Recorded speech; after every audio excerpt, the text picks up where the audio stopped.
Xin chào các bạn, hôm nay mình sẽ giới thiệu cho các bạn một món ăn khá là bổ dưỡng, đó là salad bơ gà xé. Món ăn này có vẻ thì sẽ mang màu sắc nước ngoài một xíu. Vì bơ đang vào mùa nên là hôm nay thì mình sẽ tận dụng trái bơ này để nấu ăn.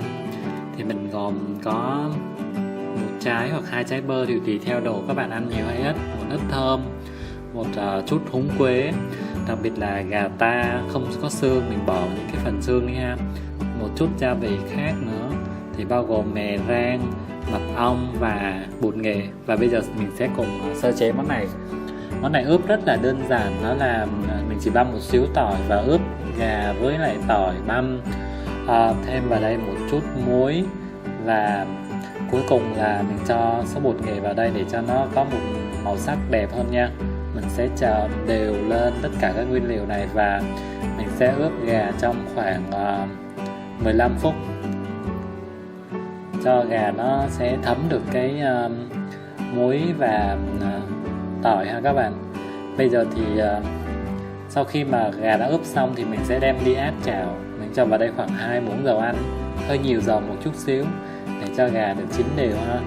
Mình sẽ đem gà đi áp chảo cho chín đều. Ở đây thì đã có sẵn một xíu tỏi nên là khi áp chảo nó rất là thơm, và mình phải chở đều tay thì cái thịt nó sẽ ngon hơn. Gà thì mình sẽ sử dụng một cái chảo dày hơn một xíu và dùng lửa lớn thì thịt nó sẽ chín nhanh và sẽ đem đến cho cái hương vị áp chảo nó khá là ngon các bạn. Vì nó có bột nghệ nên là gà đang có một màu sắc vàng tươi rất là dễ chịu.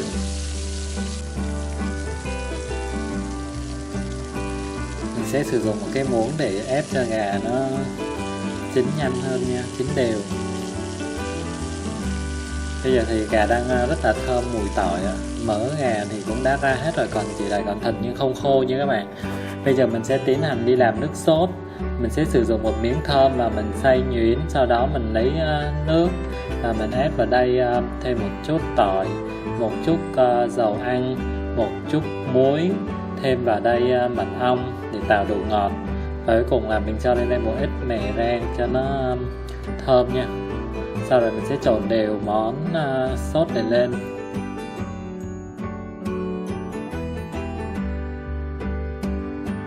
Bây giờ mình sẽ cắt bơ.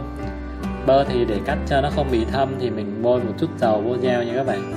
Sau đó thì mình sẽ cắt trái bơ này làm đôi. Bơ đầu mùa và cũng rất là ngon, khá là vàng và dẻo, không có nhiều xơ. Mình sẽ lột vỏ và xắt bơ thành những miếng vừa ăn để mình trộn salad.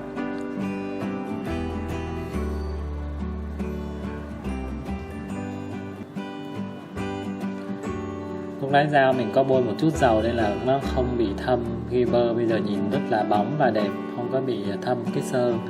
Bây giờ thì mình sẽ xếp xà lách lên dĩa cho gà đã áp chảo đã xé ra đây nha. Sau đó thì mình sẽ xếp bơ lên phía bên cạnh. Rồi khi mà mình sẽ xếp đây là khoảng 5-6 miếng gì đó tùy theo cái khẩu phần ăn bơ của mọi người. Bơ ăn không rất ngon này. Mình sẽ xối cái sốt đã pha lên đây rồi. Đây là thành phẩm của mình các bạn à.